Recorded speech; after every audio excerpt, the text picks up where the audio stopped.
Hello વિદ્યાર્થી મિત્રો, સ્વાગત છે તમારું આપણી YouTube ચેનલ એક્સેલન્સ ક્લાસીસમાં. આપણે ભણીએ છીએ ધોરણ 10 નું ગણિત અને ધોરણ 10 ના ગણિતની અંદર આપણે ભણીએ છીએ ચેપ્ટર નંબર 6 ત્રિકોણ. આ ચેપ્ટર નંબર 6 ત્રિકોણની અંદર આજે આપણે ભણવાના છે સ્વાધ્યાય 6.2 જેનો દાખલા નંબર 1 આપણે આજે ભણવાના છીએ. અને આનાથી આગળ આપણે પ્રમેય 6.1, પ્રમેય 6.2 અને આ ચેપ્ટરની આવતી તમામ થિયરી અને સ્વાધ્યાય 6.1 આગળ ભણી ચૂક્યા છીએ. તો ચાલો આજે ભણીએ સ્વાધ્યાય 6.2 નો દાખલા નંબર 1. તો દાખલા નંબર 1 માં શું કીધું છે તો કે આકૃતિ 1 અને 2 અહીં બે આકૃતિ આપણે આપેલ છે. એમાં DE સમાંતર BC છે, એટલે કે જે આ DE રેખા છે એ આ BC ને સમાંતર છે. એવી જ રીતે અહીં પણ જે આ DE રેખા છે એ BC ને કેવી છે? સમાંતર છે. તો હવે શું કરવાનું છે તો કે એક પહેલામાં EC શોધવાનું છે, એટલે કે આપણે આ જે EC આ ભાગ છે તે આપણે શોધવાનો છે. એટલે કે અહીં આ ભાગની જે કિંમત છે તે આપણે મેળવવાની છે. અને બીજામાં AD શોધો તો AD ક્યાં છે તો કે જો અહીં AD છે, તો બીજામાં આપણે આ ભાગની કિંમત મેળવવાની છે. તો હવે આ કઈ રીતે મેળવવાનું છે તો આપણે પ્રમેય 6.1 ભણી ચૂક્યા છે, થેલ્સનો પ્રમેય, અને બીજું નામ કહીએ તો સમપ્રમાણતાનો મૂળભૂત પ્રમેય. તો એમાં આપણે જોયું કે જો કોઈ ત્રિકોણની એક બાજુને સમાંતર દોરેલી રેખા, તો આ ત્રિકોણની એક બાજુ એને સમાંતર દોરેલી રેખા જો અહીં કહી દીધું છે, તે શું કરે તો કે જો કોઈ બાકીની બે બાજુઓને ભિન્ન બિંદુઓમાં છેદે તો તે બાજુ પર કપાતા રેખાખંડો તે બાજુઓનું સમપ્રમાણમાં વિભાજન કરે. એટલે અહીં સૂત્ર કંઈક આવું બને કે AD ના છેદમાં BD અથવા DB બરાબર AE ના છેદમાં CE. તો આ રીતનું આપણું સૂત્ર બને. અને આ ક્યાંથી મળે છે આપણે તો અહીં આપણે લખી શકીએ કે પ્રમેય 6.1 મુજબ. બરાબર. હવે તો કે બસ હવે આ બધી કિંમતો આપણે આપેલી છે અને કઈ કિંમત મેળવવાની છે તો કે CE. એના સિવાય જો AD આપેલો, DB આપેલો, AE આપેલો અને EC આપણે મેળવવાનું. કિંમત મૂકી દઈએ. AD 1.5 સેમી, તો અહીં 1.5 છેદમાં DB કેટલો છે 3 બરાબર AE 1 સેમી છેદમાં CE તો મેળવવાનો છે, તો CE એમ નામ રાખી દઈએ. હવે CE ને કરતા કરી દઈએ તો CE આ બાજુ લઈ લઈએ તો જો આવી રીતે થશે CE બરાબર આ 3 અહીં છેદમાં છે, સામે જશે એટલે ગુણાકારમાં, તો 1 તેરી 3 છેદમાં 1.5 અહીં ગુણાકારમાં ઉપર છે, સામે જશે એટલે ભાગાકારમાં. તો અહીં 1.5 ને હું ડાયરેક્ટ 15 કરું છું, જે પોઈન્ટ આવશે એના 10 નો બિંદુ ઉપર ચડાવી દઉં છું એટલે 30 થઈ જશે. કેવી રીતે તો અહીં આવી રીતે થશે, પોઈન્ટ છે, પોઈન્ટ દૂર કરી છે એટલે છેદમાં 10 આવશે, અને છેદનો છેદ ક્યાં વહી જશે તો કે અંશમાં, એટલે 10 ઉપર જાય તો 3 સાથે ગુણાય એટલે કેટલા થઈ જશે 30. અહીં 15 દુ 30, તો આપણે CE આ CE ની વેલ્યુ કેટલી મળી જશે કિંમત તો કે 2. માપ શેમાં છે સેમીમાં, તો અહીં પણ આપણે લખી દઈશું કે CE બરાબર 2 સેમી. તો આ થઈ જશે આપણો જવાબ. આગળ વાત કરીએ હવે દાખલા નંબર 2 માં, એટલે કે ડબલ આઈ માં. તો અહીં AD મેળવવાનો છે, તો અહીં પણ જેમ આ દાખલામાં કર્યું છે સેમ એવું જ થશે. શું થશે તો કે AD છેદમાં BD બરાબર AE છેદમાં EC અથવા CE. તમે આ કોઈ પણ રીતે લખી શકો, આપણે BD લખી શકીએ અને DB પણ લખી શકીએ. તો આ કઈ રીતે આવ્યું તો કે પ્રમેય 6.1 પરથી, પ્રમેય 6.1 મુજબ એટલું લખી દેશું. હવે AD ની કિંમત મેળવવાની છે, તો AD એમના m છેદમાં BD કેટલી છે 7.2, તો અહીં લખી દેશું 7.2 બરાબર અહીં 1.8 AA ની કિંમત, તો 1.8 છેદમાં CE 5.4, તો 5.4. હવે તો કે AD એક આપણે મેળવવાનો છે, તો એને અહીં કરતા રાખીએ એટલે કે AD બરાબર આ 18, અહીં પોઈન્ટ દૂર કરો એટલે છેદમાં આવશે 10, અને આનો છેદ દૂર કરી એટલે એના છેદમાં 10 આવશે, તો બંને છેદના 10 કેન્સલ થઈ જશે. અથવા આવી રીતે પણ તમે દર્શાવી શકો કે અહીં છેદમાં 10 આખાના છેદમાં, અહીં આપણે આવી રીતે લખી દઈએ 54 કરી દઈએ છેદમાં 10, તો જો આ બંને કેન્સલ થઈ જશે. અને આ અહીં ભાગાકારમાં છે, સામે ક્યાં આવશે તો કે ગુણાકારમાં, એટલે 1 પણ કેટલા થઈ જશે તો કે 7.2 અને છેદમાં કેટલા આવશે 10. હવે તો કે હવે જે બાકી રહ્યું તે લખી દઈએ તો કે AD બરાબર 18/54 18/54 ગુણ્યા 72/10, તો 72/10. તો જો આપણે અહીં આવી રીતે ઉડાડી શકીએ કે 18 તેરી 54 અને 3 ને 72 ને ઉડાડવા હોય તો જો કઈ રીતે ઉડશે તો કે 3 દુ 6 થશે અને 1 વધશે એટલે 3 ચોક 12 એટલે 24 તેરી કેટલા થઈ જશે 72. તો અહીં 24/10 પોઈન્ટ 0 છે એટલે પોઈન્ટ લગાડી દઈએ તો જો આપણે AB બરાબર કેટલા મળી જાય છે તો કે 2.4 અને બધા માપ સેમી માં છે તો અહીં પાછળ શું લગાડી દેશું તો કે સેમી. તો AB નો માપ આપણે કેટલો મળી જશે 2.4 સેમી મળી જશે. તો અહીં દાખલા નંબર 1 માં આપણે ફક્ત 6.1 પ્રમાણનો ઉપયોગ કરવાનો છે અને આરામથી આપણે એના જવાબ મેળવી શકીએ છીએ.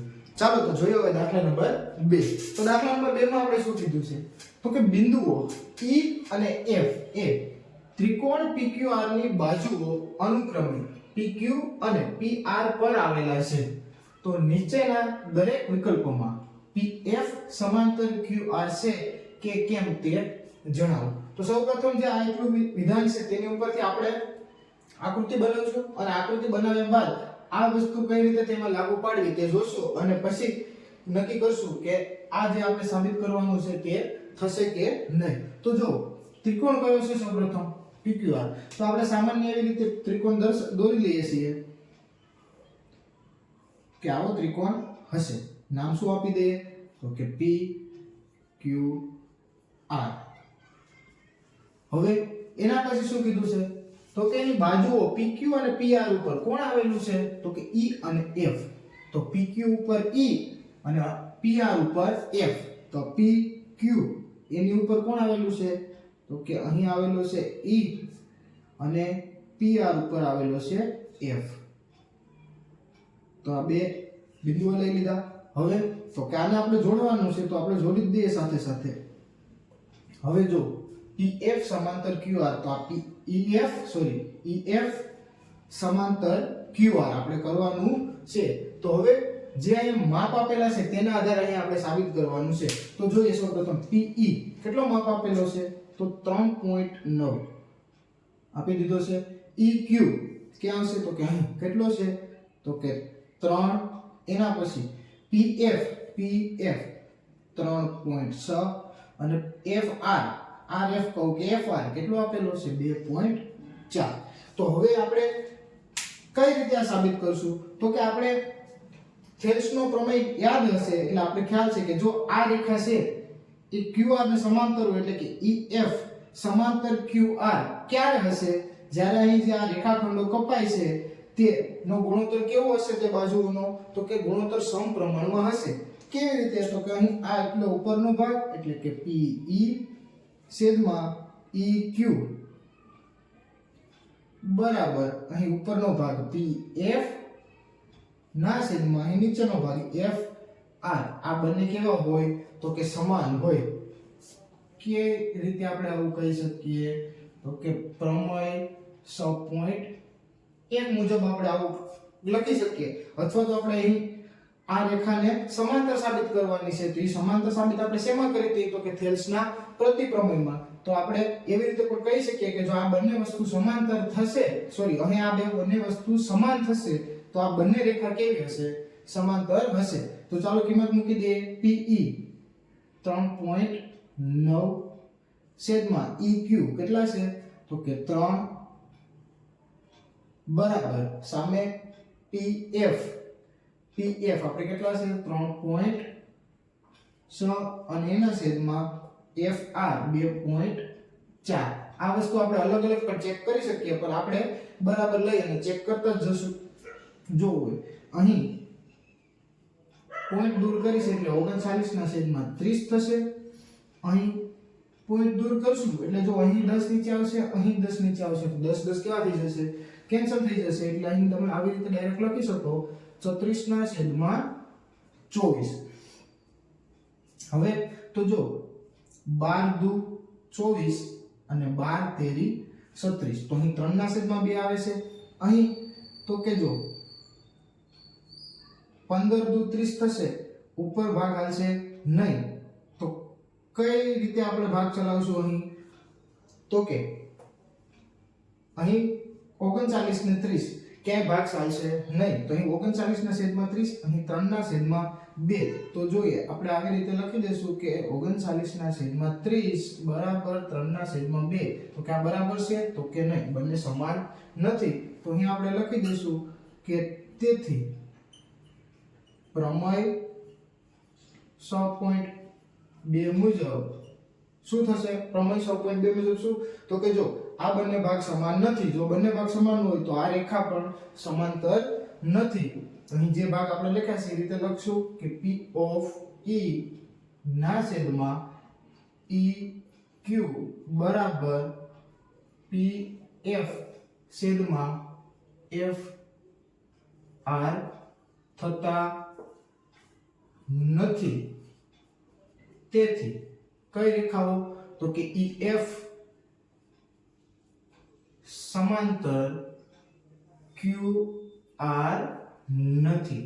તો અહીંયા આપણો દાખલા નંબર 2 નો I માં શું છે? તો કે EF સમાંતર QR નથી. કઈ રીતે આપણે કર્યું? તો કે પ્રમેય 6.1 મુજબ જે આપણે આ માહિતી હતી એ લીધી અને એની ઉપરથી આપણે અહીં પ્રમેય 6.2 નો મેન ઉપયોગ કર્યો.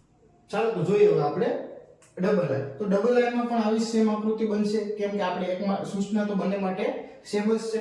તો તેમ છતાં આપણે ફરી એકવાર અહીં આકૃતિ દોરી નાખીએ.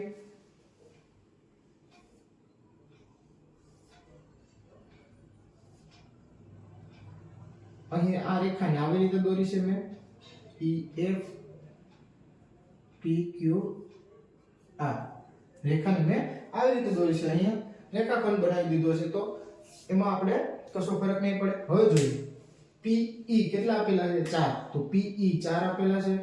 PF 8 આપેલા છે.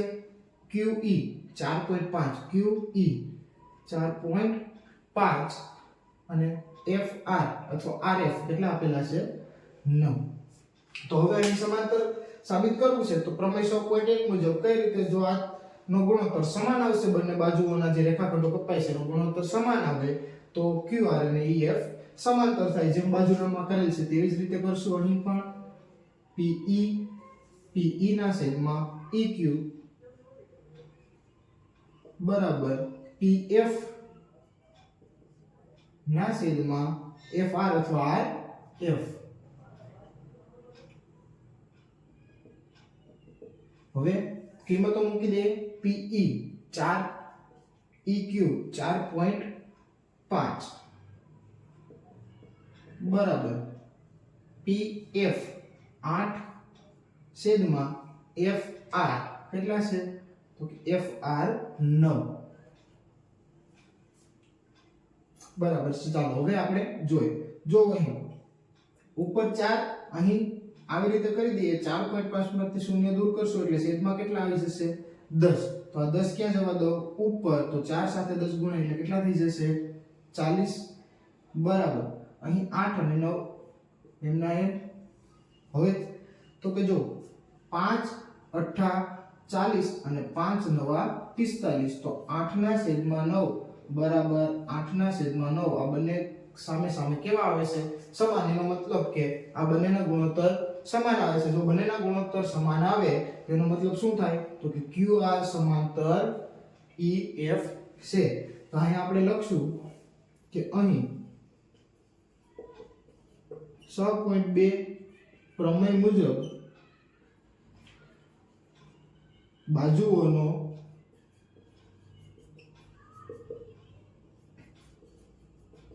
ગુણોત્તર સમાન હોવાથી EF સમાંતર QR થશે.